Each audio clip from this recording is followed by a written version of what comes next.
The next client is the manufacturer and export of footwear, and they are one of the top exporters of the country.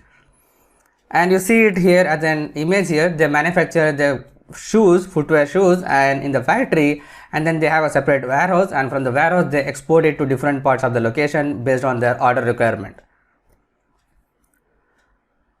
So in this client, I have developed like more than 10 plus project, and they want to monitor everything, and from orders to shipment, from purchase to consumption and quality, payroll, budget and maintenance.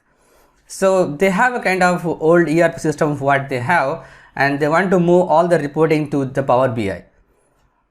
So the data structure what they have is that they are using MySQL Server, which is backed by an custom application which they have developed in-house. And then what we did is basically we have used a PowerShell script to move the data from MySQL to SQL Server. We actually have different tools which is a paid version, so that it can move the data from the MySQL to SQL Server, but actually in order to avoid that, we have used a PowerShell script so that it can just, and every 1 hour kind of thing, it can run from MySQL to SQL Server. And then we develop the report in Power BI, and in this project it's an in-house application, so I developed entirely the same whole process.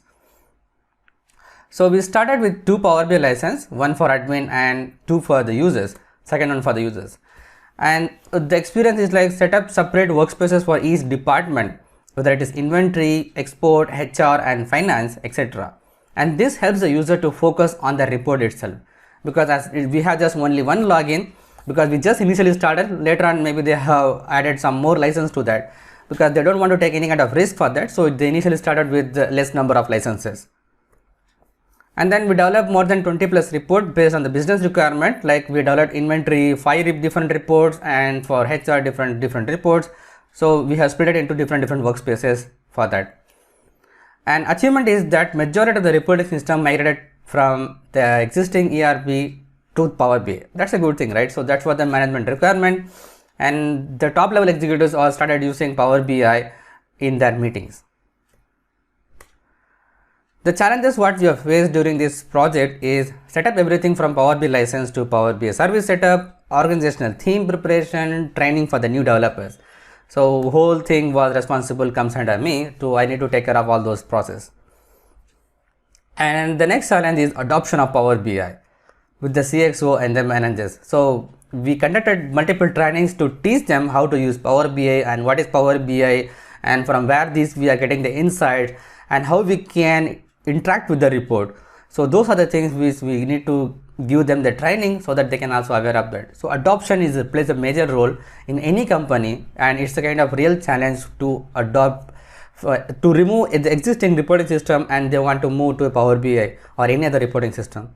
So we have moved from phase by phase. Like we initially started with the top level executives, and then we started to roll out with the lower layer executives, so that they can also aware of those things.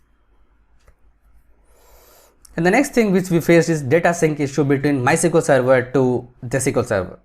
So usually we added the date time, like it has to sync like every 1 hour or like every day morning at 10 a.m. so that it can go data from MySQL to SQL Server in 10 to 15 minutes, and then it will refresh the Power BI report after that, so that they will get the latest data while they have a meeting at 10:30. So actually what happens is the user is not aware of those things, and maybe they missed to enter something, and they actually ended up entering the data after the syncing period. So what happened is when they want to cross verify the reporting of the existing system and the Power BI, there is a difference available. So initially it was a kind of hurdle. So that what we did is basically we have added the last date and time on the top of the report, every report, so that they can get aware of that. So this is the last data what we have available on Power BI, and then they can compare it with the actual data what they have in the ERP. So that's how we have come up with the solution. So these are the challenges what we have faced on the project too. It's an interesting one to work on entirely the new complete responsible for a company. And this took almost for the 2 years to finish off this project, and almost everything is successfully completed and successfully implemented in the company.